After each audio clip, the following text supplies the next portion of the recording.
Евангелието денеска нема да го толкуваме како што знаете. Го толкуваме светиот апостол Павле кој се обраќа до Коринќаните и има две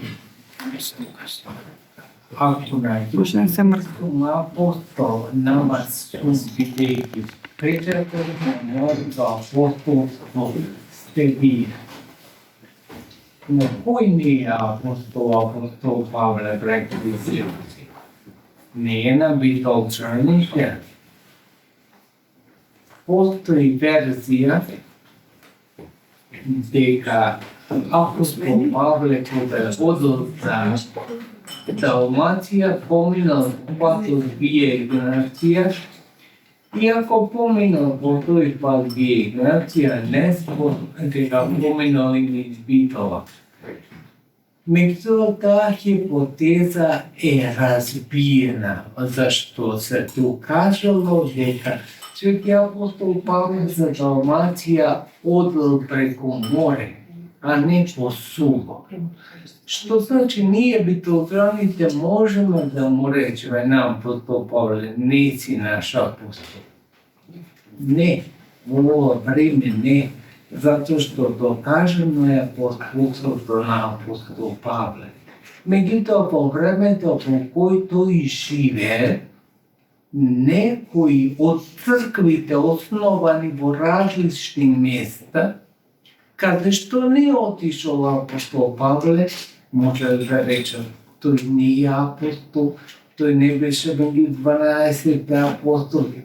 Затоа го пишува, ако за другите не е тогаш за Коринќаните, тоа што црквата во Корин, тој е оној теснец, веројатно знаете кој ја поврзува Атики или Атина со денешниот Пелопонец полуостровот во Грција и кај е прокопан Коринскиот канал за да се скрати патот меѓу Егејското и Јонското море.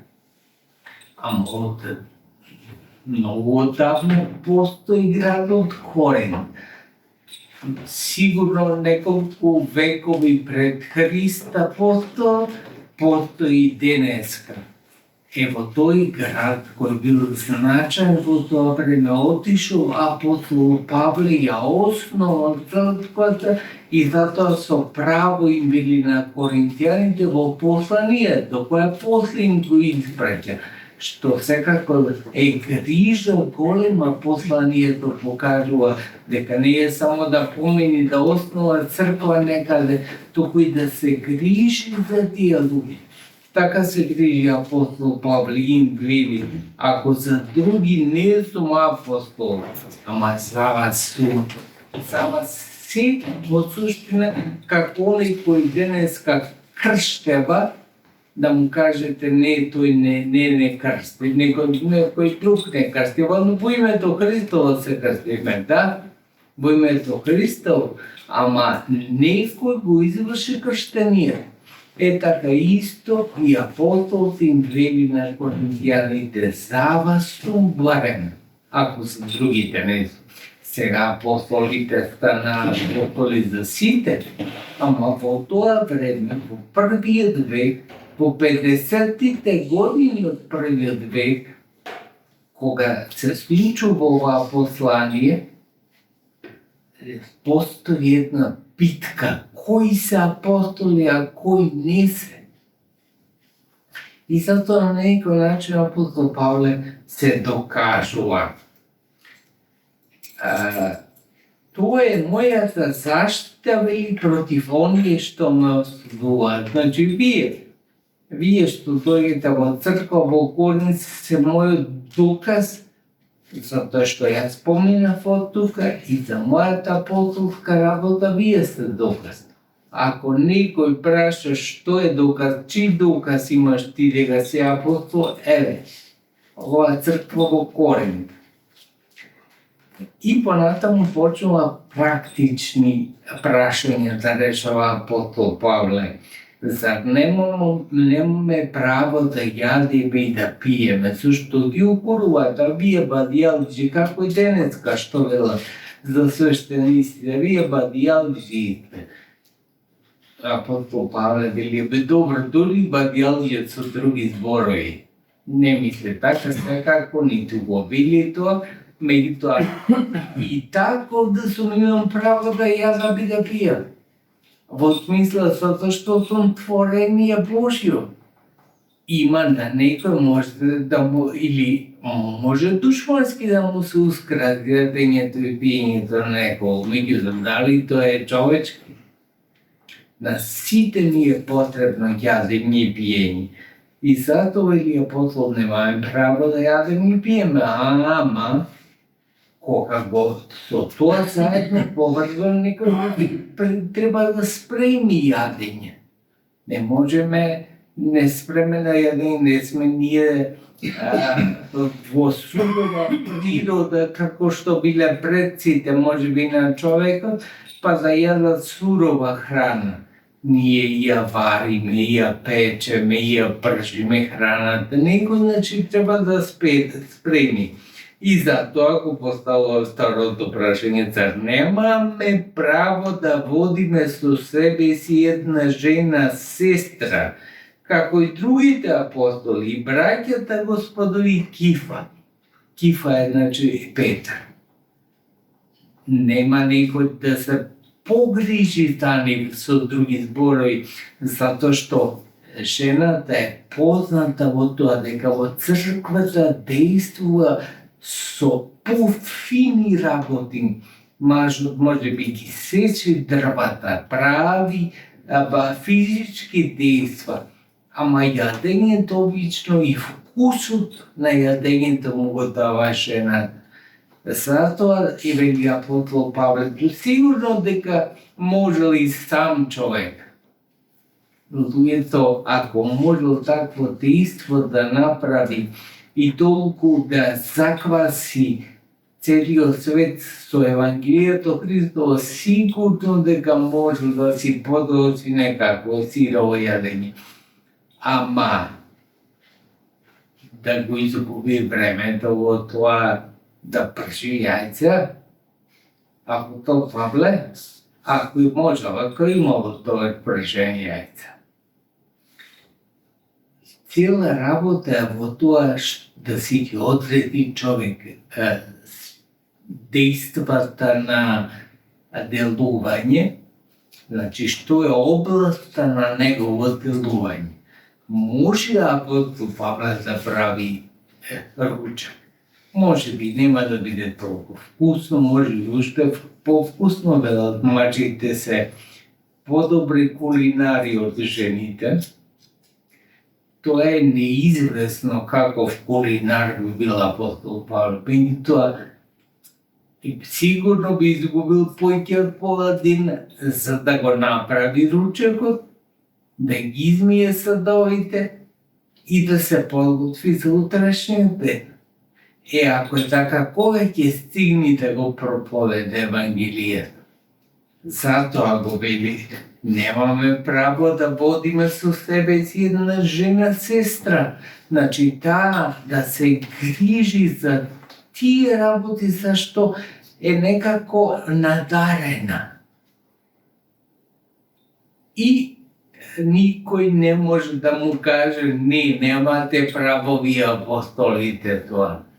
Туку од позади, од кој ќе помини возот, така речен, ќе шепотат луѓето и ќе кажуваат, види го овај носеше и жена со себе, а кажуваат дека не е женет и не знам и други можеби некакви сколободи ќе му измислуваат. И продолжува понатаму, или само јас и Варнава немаме право тоа да го правиме. Значи, сите имаат право и старите философи дури пред Христа, тоа може некој да им подготви јадење, да ги се грижи околу нив, тоа не значи дека биле жени, дека биле во брак со тие, дека имале деца со тие жени. Не, туку едноставно тие жени како сестри, како што вели и во четивото кое го прочитав на апостол Павле, тие се сестри, во суштина да помагаат. И така и ги викаме до денеска монахините сестри ги викаме. Зар го зборувам ова само по човечки, вели апостол. Не го вели или истото законот. Кој законот што го гласат во парламентот? Не. Многумина има дилема кога читаат законот. Законот е, браќи и сестри, кој го дава Господ. Тој го викаме законот, односно Стариот завет, Петокнижието, особено во Стариот закон, во Стариот завет е закон. И тоа ни го открива во наредната реченица, бидејќи во Мојсеевиот закон е напишан: не врзувај ја устата на вол што врши. По Мојсеевиот закон го употребуваме до денес тоа. Немојте, човека работи, можеме 1000 мани да му најдеме. Меѓутоа, имајте го на ум секогаш ова, немојте да му ја врзувате устата на вол што врши.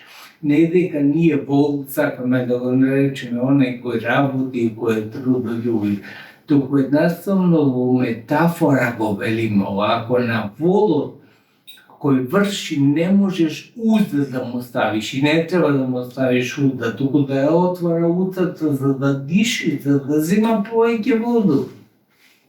Тогаш колку повеќе на човек кој се труди, не му ставај узда, не го укорувај, не го прекорувај со други зборови. Може да има грешки, ама гледај ги низ прсти. Затоа што исто како вол кога врши да му ставиш узда, немој да гледај низ прсти. Оној што ора, вели, треба да ора со надеж. Оној што врши, да врши со надеж, дека ќе го добие она што го очекува. Значи, секој кој работи има цел, или барем треба да има цел. Сега, тој што ора има надеж, цел си поставил. Тој што врши, цел си поставил. Ако му се промешаме или ако не застанеме на патот да не може да си ја оствари целта, тогаш ще знаете дека греф правиме. Греф во суштина, затоа што секој човек е слободен. Не можеме ние на сила некој добар да го направиме, ако тој не сака. Не можеме да го направиме трудолюбив, ако тој не сака.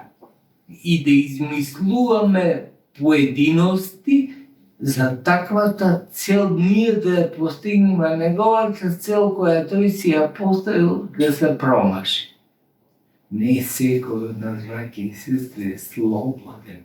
И во таа слобода се покажува и нашата сличност со Бога. Бог е апсолутно слободен. Ама и нас, луѓето, не создаде да бидеме слободни.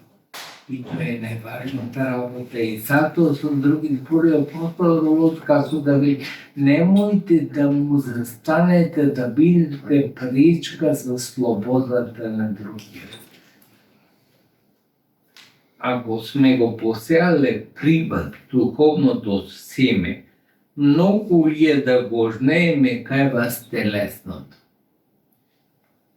Многу други велат за свештениците, за наславиците, што работите ви?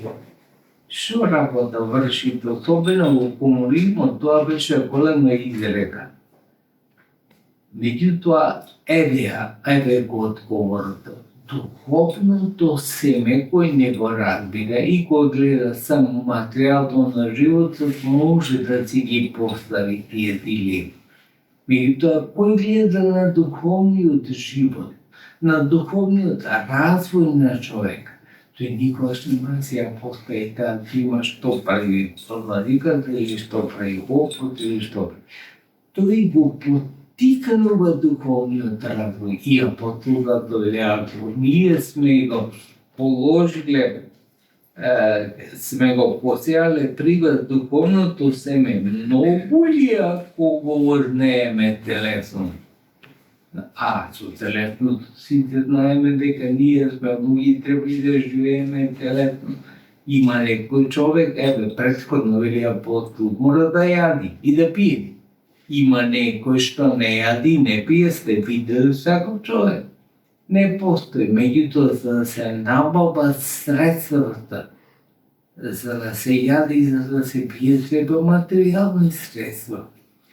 А ако сме посеале кај некој духовно семе, вели апостол, многу е тоа ако бараме да ни го обезбеди барем материјалниот живот, да можеме ние материјално да живееме. Ние луѓето сме, да не забораваме никош, и материјални битија. Ангелите се само духовни битија. Ама ние луѓето сме и материјални битија покрај тоа што сме духовни. И затоа потребно и да јадеме и да пиеме и некои други органски работи кои се поврзани со нашето тело да ги вршиме. Ако други има дел во ова, со што располагате вие, тогаш колку повеќе ние. Значи, ако им давате на политичарите, а им дават новина, спонзорства или не знам, ако другите имаат удел во тоа, зашто повеќе ние што ви ги отвараме очите со други зборови. Иначе очите ќе ви бидат како новородено маченце, затворени за стално за духовниот живот. Уборно. Тогаш што добиваме? Ама често пати луѓето го гледаат само материјалниот живот. Гледаат да проживеат овде на земјата. Кај колку луѓе им е отворена перспектива со дека има духовен живот и дека вечно се живее тој духовен живот. Малку има сигурно, меѓутоа тие малку луѓе во суштина го заквасуваат целиот свет, им ги отвараат очите на другите, затоа што имаат грижата и одговорноста пред Бога. Но ние го користиме тоа право, туку трпиме, за да не направиме никаква пречка по Христовото Евангелие. Значи, ние трпиме така и така научивме целата црква трпи.